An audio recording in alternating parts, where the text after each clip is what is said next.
1, 2, 3, 4 bald eagles. And apparently gonna do a flyby.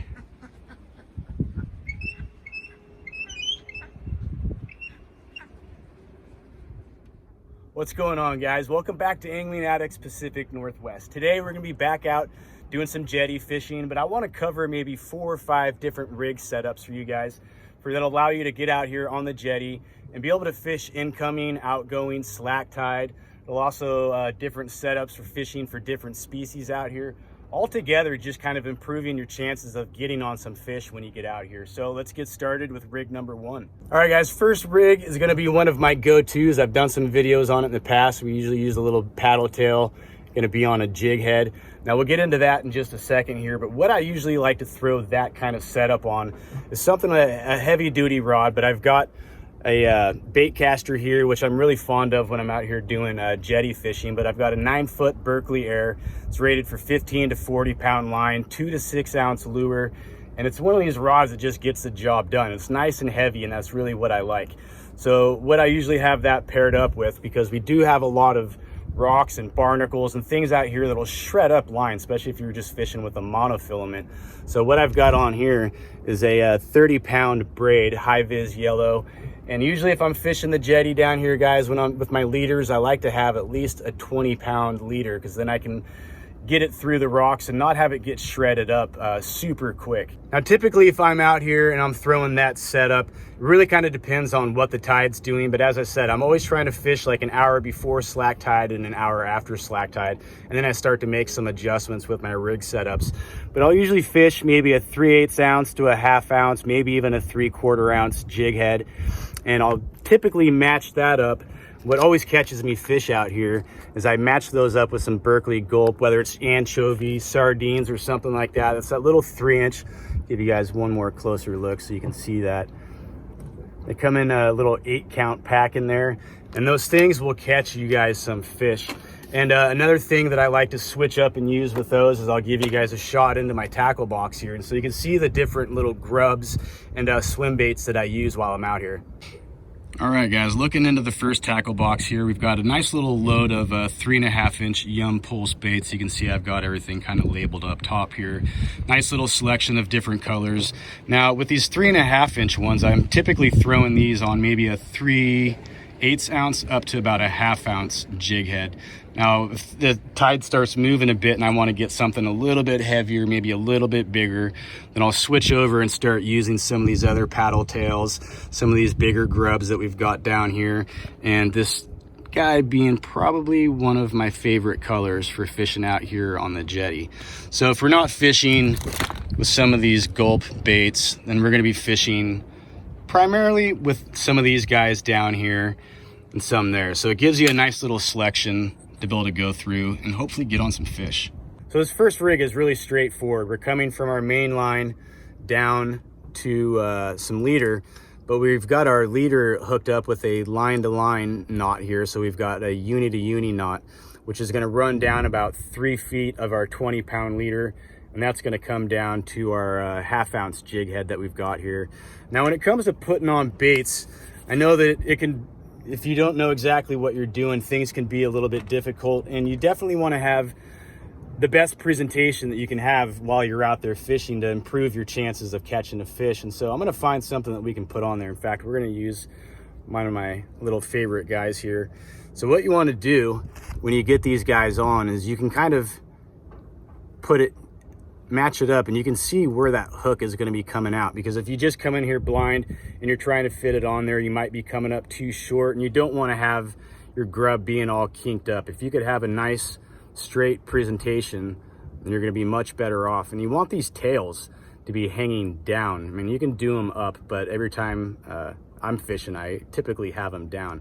So once we've matched it up and we've figured out kind of where our hook should start to be popping out here, now we can get in here and we're going to go right through the top, and then we're just going to start feeding the grub on the line, trying to keep everything nice and straight and lined up. And then once we get to where we know we need to pop out, we're just going to pop out the hook. And I always try and push the grub up a little bit so we're not really ripping any of the plastic that's in there.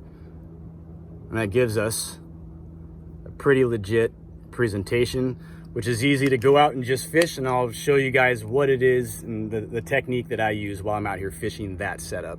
All right, so we got our jig. We're gonna head down to the water here, make a cast really quick, and kind of explain to you guys how I go about doing this.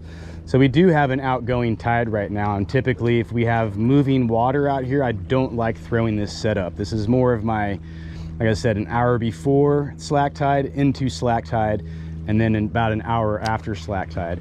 So being that we've got water moving from left to right now, if I throw it directly in front of me, by the time it gets to the strike zone, we're going to be way over here. So we are going to need to kind of throw it a little bit to our left. And this is one of the reasons I really like coming out here during slack tide, because then I can cast directly in front of me and just work the bait back in.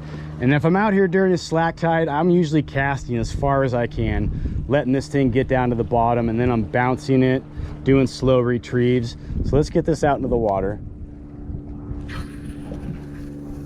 And typically I'm going to give it a few seconds to sink. And there's a lot of times that I end up getting hit and catching a fish while it's making this sink. But typically my little method here is to give it a few pops. You can see I just kind of lift the tip really quickly, and it gets that fish, you know, our little grub, to really be moving. And then maybe a couple cranks just to get it swimming, let it sink, give it a couple more little pops. And once we know that we're starting to kind of hit some rocks down there, you can either keep fishing, guys, or you can just crank this thing back in. I typically prefer to crank it back in because I don't like losing gear, because that costs money. So again, we're just going to cast out. You guys can see where it lands out there. It's probably about 50 to 100 feet out. And another way you can do it, really kind of depending on what the tide's doing, is just cast out, let it sink, and then just slow retrieve. As you guys can see here, I'm just slowly retrieving this, which is just working that bait down there and just giving it that swim look to it. And a lot of times you'll get hit by the black bass, and if you can find a big kelp greenling, you might get a kelp greenling that way. And this is also a good way to find some lean cod as well. But we do have a moving current, so it's going to be a little more difficult to work this type of setup. Now, being at this right here, we've got a 1/2 ounce on there right now.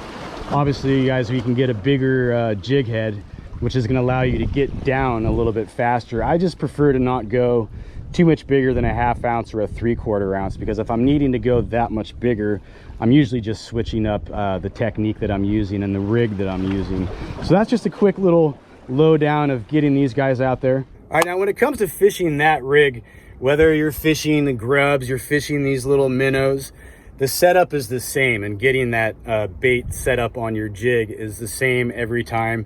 And I use that same technique regardless of what kind of bait it is that I'm using. Just a little pops or a slow retrieve, or pops with a slow retrieve. And that a lot of times for me, you guys, produces fish. If you guys watch any of my videos out here fishing the Jetty, that's typically what I'm fishing with. And it seems to produce fish almost every time I come out here when it's the right time, which we'll also kind of cover at the end of this video. So let's hop on to rig number 2, guys. All right, now with this second rig, this is one that I like to have a bunch of them pre-tied before I come out here. That way, if I do happen to break off, I can simply clip on a new rig and get right back out in the water. Now, this is kind of my fallback rig when the tide starts to pick up a bit more, and I know I'm going to have more difficult fishing further out in the water. And this rig for me works really well just on the other side of the rocks, maybe just between 5 and 10 feet into the water out there. So I'm going to clip this off so you guys can see exactly what I've got going on here, and I'll show you guys how to tie this as well. So it was easy to get off because I've got a nice little loop on there, and it runs down a few feet, and I've got a little dropper loop that's on there with this little tiny hook. And today I've got a little bead on there as well, because I don't know if it's gonna really help anything out, but I would think when we've got some water that's a little bit murky, it's gonna maybe help our bait stick out a little bit. And so running down from the dropper loop there, we've got like maybe another 1.5 foot, and we've got another loop, which is onto our weight here. Now, one of the things that I really like about this rig, you guys, is you can change the size of the hooks that you have on there. You can change the size of the weights that you have on there. And those dropper loops make it really easy. So if I can get up here and show you guys, let me get this off there so you can actually see the line better. You can see how the, oh, it's pretty bright, huh? You'd see the line going around, but if I give it some slack into here, you can see it wants to come off or loosen up a bit, and it just pops right off. It's right off. So now you've just got that dropper loop that we had. So if you want to, maybe if you're fishing a 1 ounce, the next thing you know, that 1 ounce is just kind of getting drugged down the jetty and not holding anymore, you could easily pop this thing off and throw on maybe a 2 ounce or whatever it is that you need to get the job done. But to put those back on, we're just going to go to our little dropper loop there. We're going to pinch it a little bit so it'll fit through the eyelet of our weight here. So you see how it's popping out. We're just going to pull it all the way back. And so now we're just, you see the weights sitting right there. We're going to go through the loop and then just pull the weight. And you see that it just cinches right back up and we're good to go. And so you can do that same thing, obviously, with your little hooks here. You've got the same concept.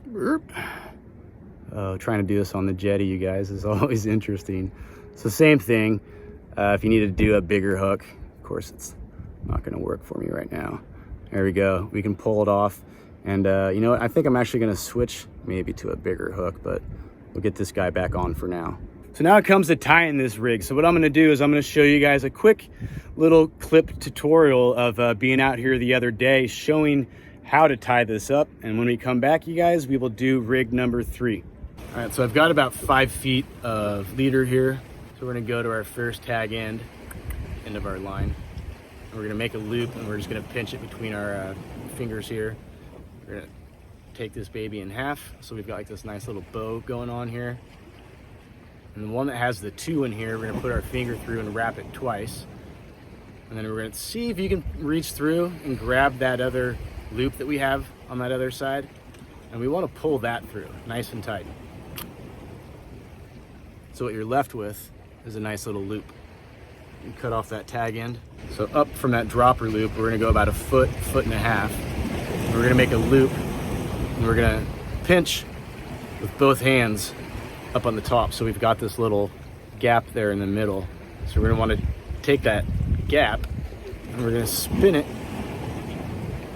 4 to 6 times. That's 3, 4, 5, 6. Now we've got that hole that we were wrapping around, so I'm going to put my fingers through there and grab that hanging down loop that we've got. And I hold this with my teeth. I'm going to pull tight. And you can see what it does is it makes this nice dropper loop that we're going to be able to attach our weight on. So if you wanted to do a double dropper loop, obviously you can come down and do that again. I've been throwing a single out here.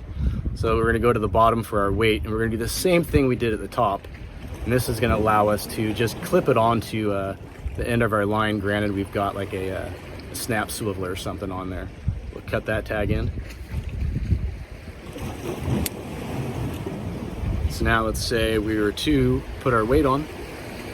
We'd go down that loop and we just kind of pinch it down because we wanna feed that through the eyelet. So we go through the eyelet. We're gonna pull it through. Now we're gonna take the weight, slide it through, and cinch tight. So it makes it super easy. So if you need to swap out to a bigger weight or you need to go to a smaller weight, then, ooh, I almost lost the rig. You can easily do it. And what's nice is you can have a lot of these pre-tied already. So when you snag up and break off. So with this, we're gonna feed through the back of our little hook here, the eyelet. All right, so now we've created that loop. So we're gonna put that over the hook and pull the hook. So now we can just take that loop, clip it onto our snap swivel. We've got our hook down there with our dropper loop. We can put the bait on there, dropping down to our weight. And as I said, if you realize that you need to put on more weight or you need to go lighter, it's as simple as you're just gonna push down and you're gonna see a loop just fell out, comes right out, and it's gonna be the same thing with the hooks. So nice, quick, simple, expedited way of keeping your line in the water which is overall gonna get you, hopefully, more fish. All right, so as you can see, that's actually a rather easy rig to build a tie up. And as I said, I like having multiples of those. But one of the other things I did not cover in that tutorial is, we were using these smaller hooks, and I did mention and bring up that you can use bigger hooks. But another method, you could also, you could do two, which I know I brought up, but you could put grubs or something else on there too. Obviously, if you're gonna be using a bigger hook, it doesn't need to be sand shrimp or something like that. You can actually use plastic baits out here. And what's great about those dropper loops for that second rig is, say, now we go back to rig number 1. We've got our little jig down there. But what we could do is go about halfway down our line here and end up doing another one of those dropper loops right up here, attach a hook, and we could do, whether you want to have some sand shrimp, another plastic grub. So essentially this is going to be working as our weight. That's going to be down more towards the bottom, and then that dropper loop would allow you to have some bait a little bit higher up, a different presentation, and the chances of catching 2 fish at once. So with that dropper loop, we've got our grub on our jig down below, and just up above that we've got a little minnow that is on a worm hook. And you could use a circle hook, whatever you want to use. It really kind of does depend on the bait though, because now this is going to give, with this worm hook, it's going to give it a better swimming ability. And this will be another one where you could just throw it out and you could jig it or do whatever. And having those dual presentations on there really helps improve your chances of catching some fish and just offering up more presentation to those guys. All right, guys, this rig is one that I first started using this year, and I went out, got it tied up, and managed to have a lingcod fishing fest. I could not believe how many lingcod I was catching. And we're gonna be using some bullet weights for our weights on here. So I've got a 3/8 ounce, which is this nice blood red one, and then I've just got a jet black 1/2 ounce weight. Now obviously your weights are gonna depend on really if there's current, how deep things are, and how you wanna present your presentation. So the first thing we're gonna do, again, you guys, is we've got about 3.5 feet of leader on this one. And it really kind of depends on the structure underneath and how much leader you want to use. But basically we've just got our line to line knot up here at the top. We're gonna take our weight. In fact, we'll just go with the 3/8 ounce right now. I think it'll be a little bit easier to see. So the very first thing that goes on this rig is just gonna be that bullet weight. So we're gonna go through the skinny part at the tip, run it down the bottom, and just kind of get that out of our way. And then we're gonna take, whether it's a worm weight again or a worm hook. I like using these because I can put grubs on there, and it gives it a better presentation when it's swimming. So with this, you could use whatever knot it is you guys like to use. I think for this demonstration purpose, I'm going to do a cheesy, quick little fisherman's knot. So quick and simple with that rig. Now our weight just slides back down. It's gonna sit on top of our eyelet there on that hook. So what you can do if you want is you can put a bead underneath that, but I've never really had any problems with these smaller weights really causing any damage. So with that, now we could take, whether you're wanting to fish a grub, I think we'll put another grub on here. Now the way that you're going to want to do these, I've seen some people just kind of slide them up the hook. I'm gonna get a little bit closer to you guys here. So we've got our tail section coming out this way, so we're going to go through, just barely through the tip, and let it pop right back out. And we're gonna run that up our hook. Any of you guys that are familiar with bass fishing, this is basically what we're doing right now. So that gets run up to the top. And again, we're wanting to kind of get this guy matched up with where this hook needs to be coming out, so we've got a nice presentation going here. So we're gonna pop that through the grub. Try and keep it nice and straight. And we don't need that hook all that exposed. Now, so you can see if something were to bite down, that hook, you guys, is right there. So it's gonna pull into it. Now, one of the things I really like about this rig is you can come out here when the water's moving, or you could really just throw this thing straight into rocks, anything that's out there. And I'm typically just doing a slow retrieve with it, maybe if I want to do some pops. But honestly, when I was out targeting lingcod maybe a month or two ago, every time I was just taking it, casting it out, and letting it kind of get down to the bottom, and then would just slowly retrieve it. And these lingcod were just smashing it. Got a bunch of black bass out there as well. But you can see why that is kind of a preferred method when you're out here, because considering how easily we could snag up in these rocks and lose our gear, This is something that's going to allow you to get out there and be able to pull through these rocks, the little cracks, crevices, and all that with less likelihood of losing your gear.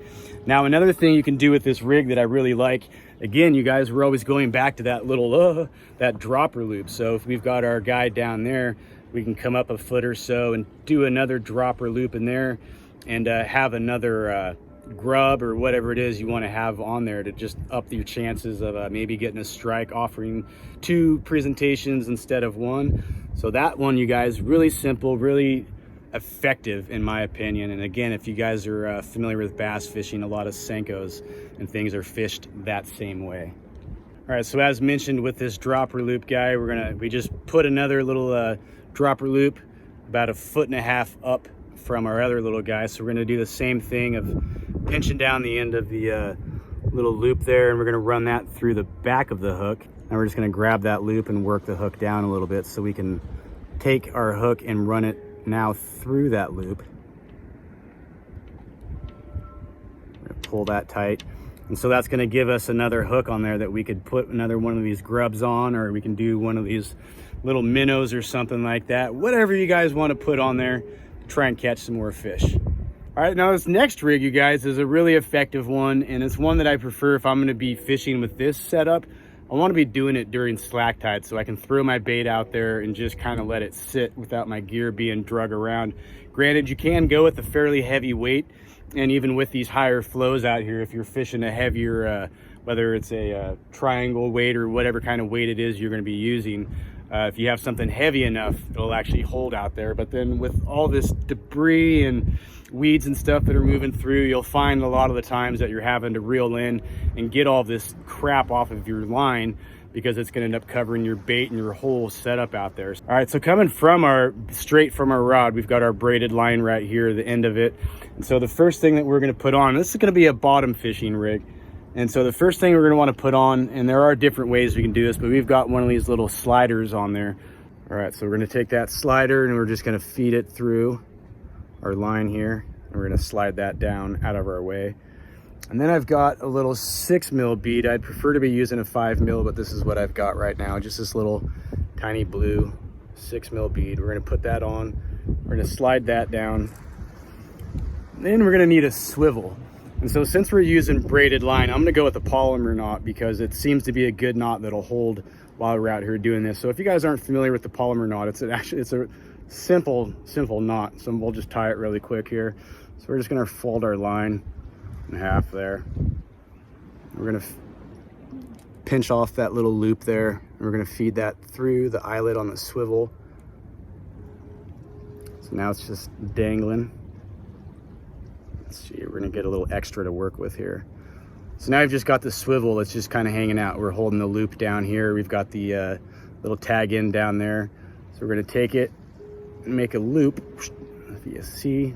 So my right hand is going in front of my left hand. Now I'm going to pinch all of that line together. So we've got the tag in coming off here, and you can see I've got this loop right there, and I've still got the end of the loop right there on that finger. So now we're going to transfer this into my other hand. So I'm going to grab all of it. So now you can see how we've got those loops and then that tag in there. And we're just going to take this loop and we're going to run it through this other loop. So we're going to come from behind here. Get that out. So there's that loop. Now holding on to everything, we're going to want to get this swivel to go through that loop now. So the swivel's going through the loop. Oh goodness. And once you got the swivel through, so now you're going to want to hold everything. I like holding my fingers right on the eyelet down here so none of the knot gets caught up around the eyelet. So we've got the tag in and everything in our left hand here. I'm going to get a little bit wet, and then we're just going to pull. And you can see everything cinching up down here. And you can just pull that nice and tight. And that polymer knot, you guys, will hold. It is a really great knot. So when that section is all said and done, you guys, we got our main line, we got the slider, we've got that bead on there, and then we've got this swivel down at the end. So now it takes us to the business end of getting our leader set up. All right, so I ended up grabbing maybe roughly about a 3-foot section of leader here. The amount that you're going to use really kind of is being dictated by the structure and stuff that's out on the bottom and really where you want your bait to be. Visibility can come into play on it, but we're just going to take that leader and we're going to put it through this eyelet. And again, with this one, you guys, on this knot, use whatever knot you feel comfortable with. All right, so for that, I just did a quick little fisherman's knot. It's a knot that I know will hold. Now, if I was out here targeting something big, I might want to go with well, the fishing knot works rather well, you guys. And I know a lot of people say, oh, this is the best knot, that's the best knot. Well, everybody's got their own opinion as to what is going to work. What I would like to be using for this setup is a circle hook, being that pretty much all of my circle hooks got stolen out of my rig last week.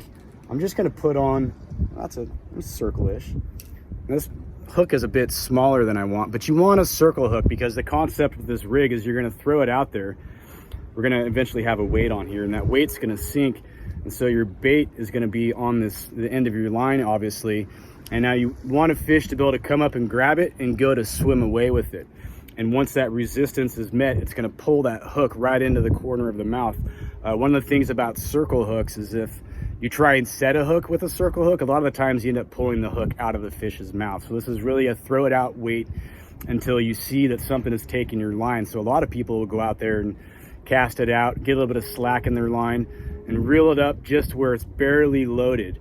And so that way you can see when a fish takes your line and it starts moving, you can go up, and if you've got your drag loosened up so it can just take line, tighten it really quick, and you can just give it a little reel, and that'll also help pull the fish or the hook back into the fish's mouth. But as I said, you don't want to do a quick hook set on there, because 9 times out of 10, at least in my experience, I've ended up losing those fish. So ideally I'd want to be using something a bit bigger than this little tiny hook that we've got here. If I was going for lean cod, I might be using maybe like a 1/0 hook. And for some of these smaller fish, just smaller hook. Obviously, if you're out there targeting something like shark, you can go with some ginormous hooks. Just really depends on what it is that you're out there fishing for. So again, on this one, I'm just using the fisherman's knot. We've got that part taken care of. We're going to clip off the tag in, then we're going to get a weight on here, and this rig will almost be done, you guys. Now, there are a variety of different weights, as I mentioned, that you can use for this rig, and I've got a couple of them here. We've got some of these pyramid sinkers. There's a 2 ounce, which would actually probably work rather good out here right now. We've got some just our little typical 1 ounce weights that I'm out here fishing with a lot. And also, not to get too far off a topic, but with this rig, we can kind of swap out a few things, and we can get rid of this slider. And instead of the slider, we would just have one of these egg sinkers on there. You can see it's just this monster. And that's going to be able to slide freely up and down your main line. And this bead down here is there to protect this knot, because if we're casting and you've got this heavy weight it's just beating against that knot, over time there's very likely that you could eventually break that knot off. So that's just another way that you can do it. But for this, I think we're going to put on this little 2 ounce pyramid. So on these little sliders, it has a nice little clip down there. So we're going to undo that clip. On the top of the pyramid there, we've got an eyelet, so we're just going to slide that in there and then close this thing back up. So now it comes down to the bait, what it is that you're wanting to be using. You could be fishing with shrimp to fish heads to herring. Really, it just depends again on what it is that you're out there fishing with. So you're going to want to get your bait set up on your hook, cast this thing out there, and as mentioned, your weight is going to sink down to the bottom. And oh yeah, I'm not going to lie to you guys, that was horrible. I ended up just dumping this whole little tackle box that had all these weights and stuff in there. I just lost a ton of gear into the jetty. That is my luck, but luckily we're getting towards the end of this here. So again, this weight is going to get thrown out and it's going to sink, and what you're going to have is your bait just kind of hanging out. So fish is going to take that, it's going to start running with it.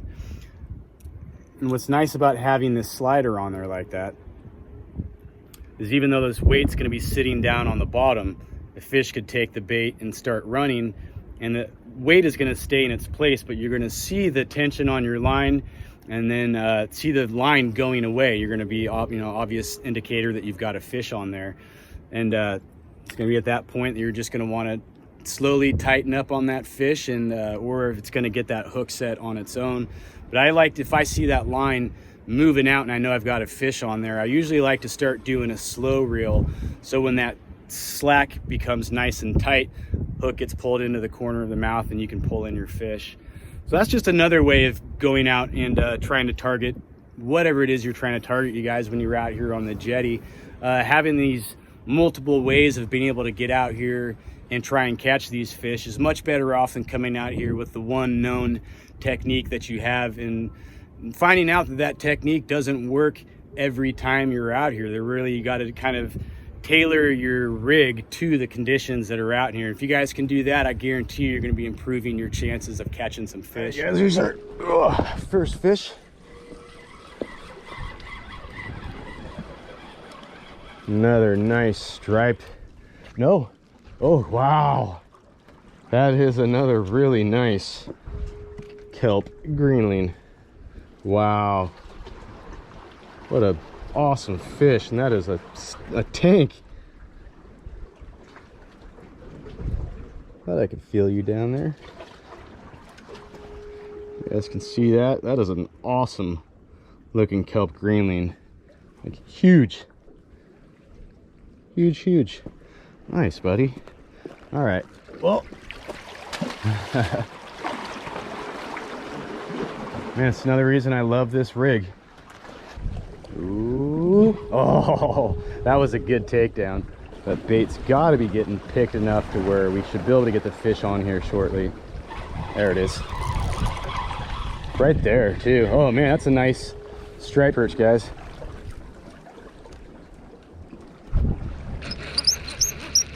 All right.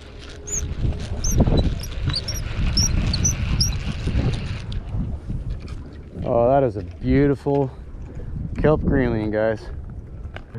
He hit it quick, but he swallowed it just as quick. And it's usually the only time that I'll keep these fish out here, unless I'm planning on doing a catch and cook. It's usually the ones that swallow the hook like this. And it's way down there. Another kelp greenling to go with our other greenling. But I ended up going with that black and red that I was kind of using during that little tutorial for you guys, and decided to do a dropper loop with some shrimp up top, just so I could still kind of swim it, or if I wanted to just kind of throw it out there and slowly bring it through the rocks, or even just let that be my weight that kind of gets this thing to suspend out there in front of the fish. So just another way of mixing things up and finding something that's gonna work, or making something work.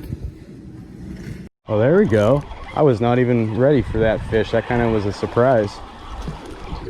Oh yeah, another beautiful kelp greenling. All right, you guys, I think we might keep this one. We've got a nice kelp greenling here. It's a bit smaller than that first one that we had caught, but this is gonna be a good size for me to be able to cook up today. All right, I think we're gonna give these guys a little flip. Ooh, don't sizzle up on me.